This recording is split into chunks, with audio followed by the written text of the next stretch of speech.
Bien, y comparto. Bien. ¿Ya se ve la pantalla? Sí, profe. Bien, Sí, profe. bien, bien, bien. Les decía del hábitat y el nicho. El hábitat es una especie de gama de entornos, acá vemos, son diferentes entornos, diferentes ambientes, donde aparecen los individuos que la forman, dice. Dicho de otra forma, es el lugar que habitan los organismos. Acá podemos ver, por ejemplo, un bosque, digamos que montañoso, habitado por lobos. Aquí también hay una zona montañosa con cabras de la montaña y luego tenemos aves de gran porte, como un águila, por ejemplo. Aquí más abajo, que podemos ver que es más bajo el terreno, que es mucho más plano, tenemos, por ejemplo, una sabana, la famosa sabana africana. Luego aquí tenemos un ambiente frío, ¿no es cierto? Tipo Antártida, porque sí, sabemos que es la Antártida, porque hay pingüinos. En el hemisferio sur tenemos pingüinos, en el hemisferio norte hay osos polares. Bueno, y así. Aquí tenemos un bosque tropical, aquí tenemos un desierto. Esto me parece que también es una especie de sabana. En fin. Bueno, el hábitat puede ser, y ahora vemos cómo puede describirse al hábitat o el ambiente.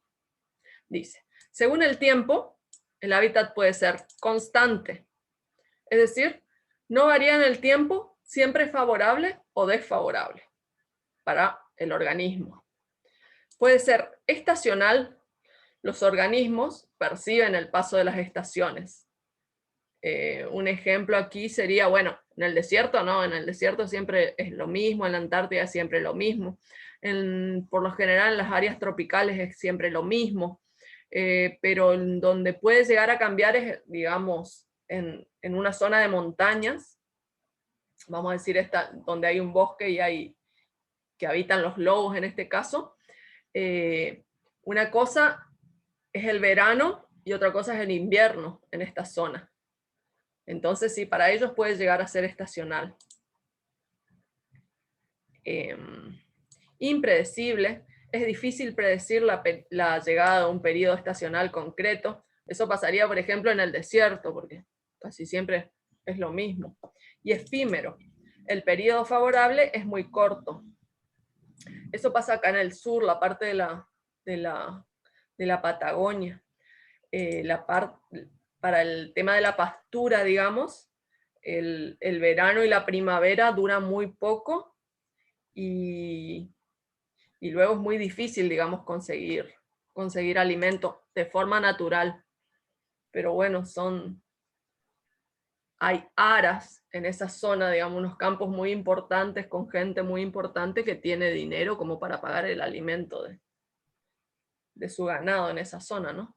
Bueno, esto era según el tiempo. Después tenemos según el espacio. Puede ser continuo, el hábitat no varía a lo largo de una amplia extensión de terreno, por ejemplo, en la Antártida, o discontinuo. Las zonas favorables están rodeadas por zonas desfavorables. Eso sería, podríamos decir, en las zonas de montaña, digamos. Puede ser que zonas de pie de montaña o del valle de la montaña que tienen una linda pastura, mientras que están rodeados de montaña donde se complica conseguir alimento. Para la ecología es mucho más importante el concepto de nicho ecológico. Y a diferencia de hábitat, que es una realidad física que se puede localizar en un mapa y determinar con los parámetros físico-químicos que lo caracterizan, el nicho ecológico es un concepto abstracto y difícil de definir. No importa, nosotros lo vamos a definir. El hábitat es una dirección. Yo puedo decir, vive acá, acá, acá, o lo encuentro acá, acá, acá. Es el lugar donde vive. El nicho, ahora bien, es la profesión. Se considera que nicho ecológico es la profesión de este organismo, de este individuo. Es lo que el organismo hace para sobrevivir. El concepto de nicho o nicho ecológico, pretende explicar la forma que tiene un organismo de utilizar este ambiente. ¿Qué es lo que hace? Ahora vamos a ver algunas definiciones. Para Grinnell, ya en 1924, el nicho ecológico decía que era el papel funcional y la posición de un organismo en la comunidad. Es decir, que lo que hacía la tarea, el trabajo que tiene un organismo, es su papel fundamental y la posición que él ocupa dentro de una comunidad. Para Elton, 1927, casi la misma época, dice, su lugar en el ambiente biótico, no abiótico, biótico, sus relaciones con el alimento y con sus enemigos. Ahora para Hutchinson, dice, es la gama total de condiciones bajo las cuales el individuo vive y se sustituye a sí mismo. Y para Odum, ya 1959, dice, es la posición del organismo dentro de su comunidad y ecosistema, ¿no? Es casi lo mismo que decía Grinnell. Bueno, ahora vamos a ver diferentes lugares que ocupan, este es un ejemplo, diferentes lugares que ocupan aves, diferentes tipos de aves, pero en un mismo árbol.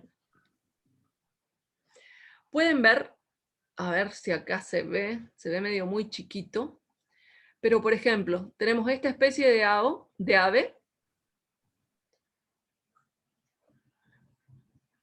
que todas viven en el mismo árbol, ¿eh? Todos viven en el mismo árbol, no más que son diferentes especies que ocupan distintas partes del árbol, viven en distintas partes. Su hábitat es diferente y por ende su nicho es diferente. Miren, este vive en la punta, este es del Cabo May, este es de Pecho Bayo, vive en el centro.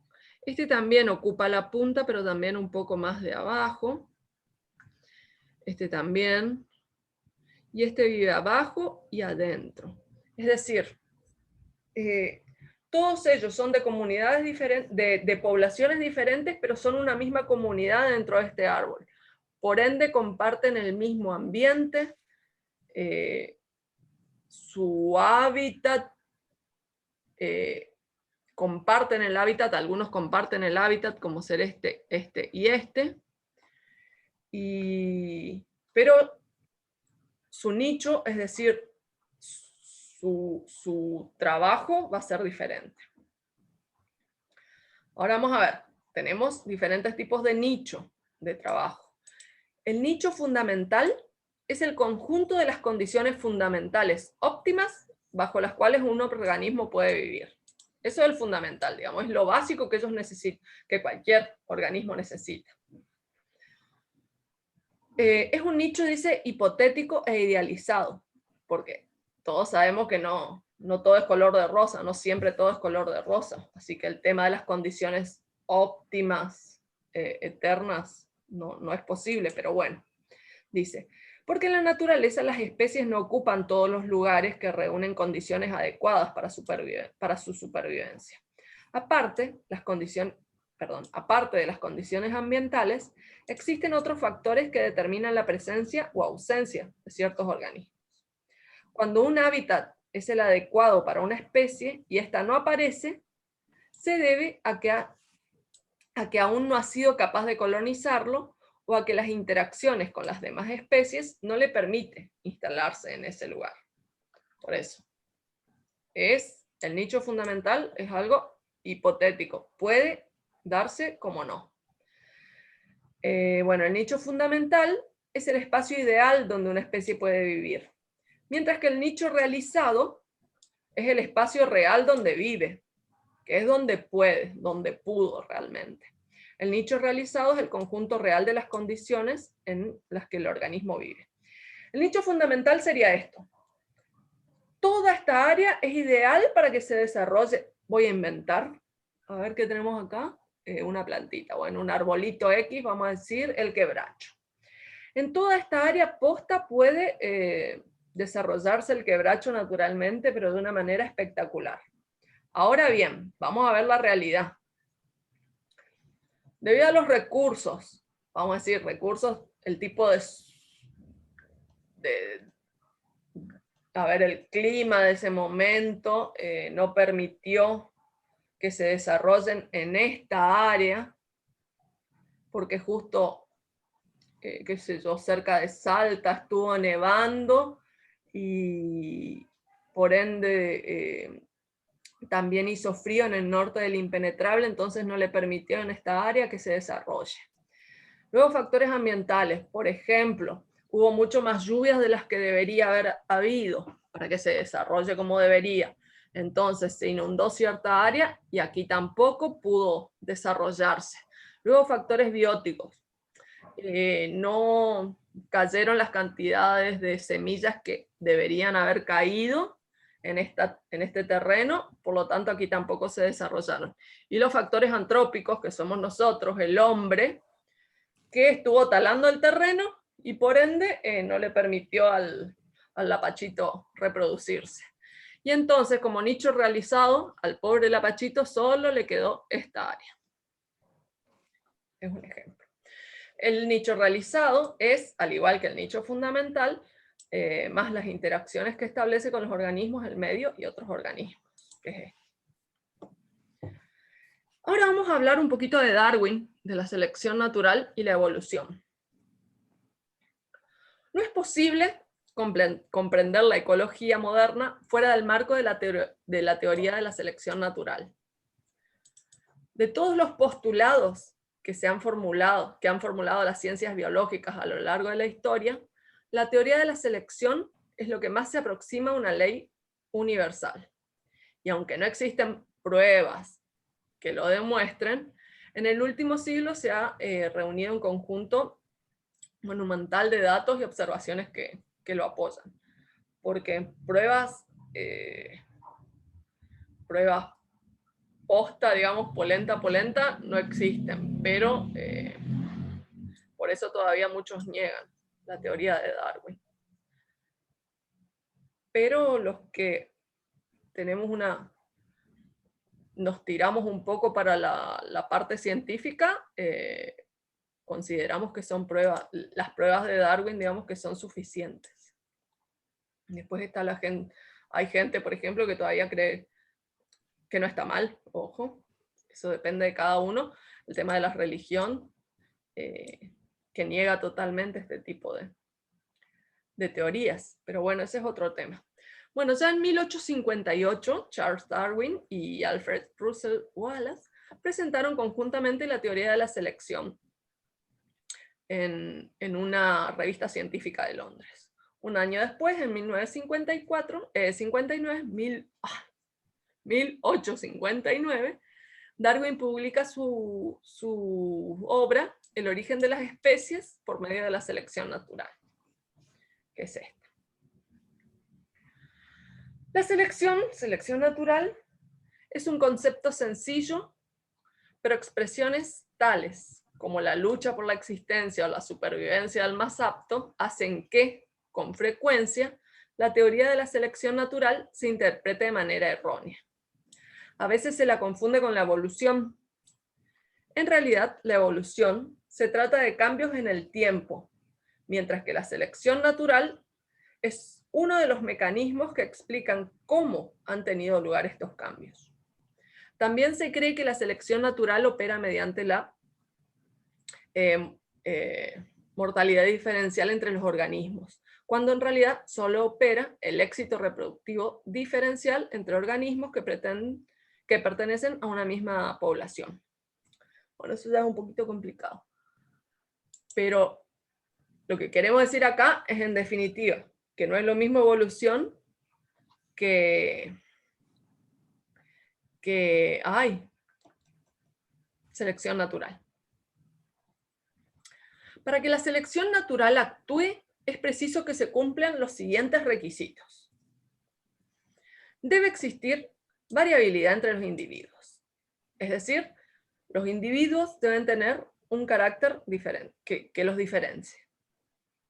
Este carácter diferente debe incidir sobre la contribución que cada organismo hace a la siguiente generación, de manera que el hecho de poseer una característica u otra implique más o menos éxito reproductivo.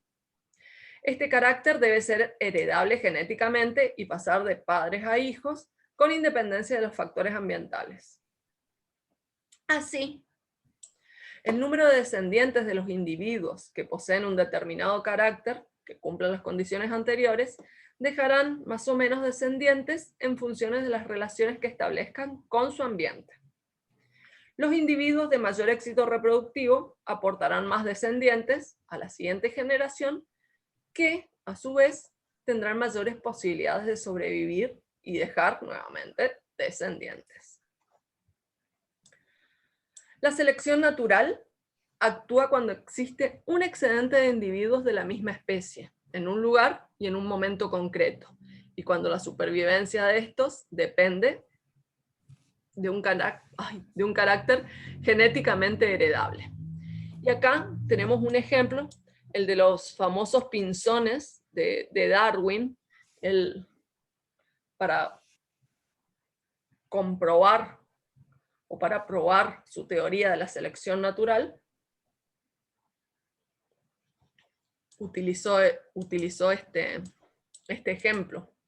Él estuvo estudiando a los pinzones y cómo ellos fueron adaptándose. Fíjense cómo eran en un principio, cómo era su pico, pero cómo genéticamente, que era lo que hablábamos al principio, tuvieron que ir modificando su estructura para adaptarse. Seguramente este pico y este pico, obviamente, debe tener que ver con la comida, digamos, con la forma, digamos, que tienen para llegar a la comida. Yo no creo que sea otra cosa, porque, bueno, aunque también el tamaño de los ojos es mucho más pequeño, debe ser que ya no necesitaban tanta visión. Bueno, en definitiva es eso. Eso es lo que yo les quería mostrar hoy. Creo que no es muy complicado. A mí me gusta, me parece un tema muy lindo. La próxima clase es Ecología de Sistemas. No vamos a tener tareas, nada, así que bueno, ya los libero. Gracias por estar y feliz día para todos. Gracias por acompañarme y feliz día para todos mañana. Sí, igualmente, profe. Gracias, profe. Sí, Igualmente. Gracias, igualmente. Gracias, igualmente. Buen fin de semana a todos. Buen fin de. Gracias. Buen Buen fin de, gracias, igualmente, profe. Buen fin de. Chao, chao.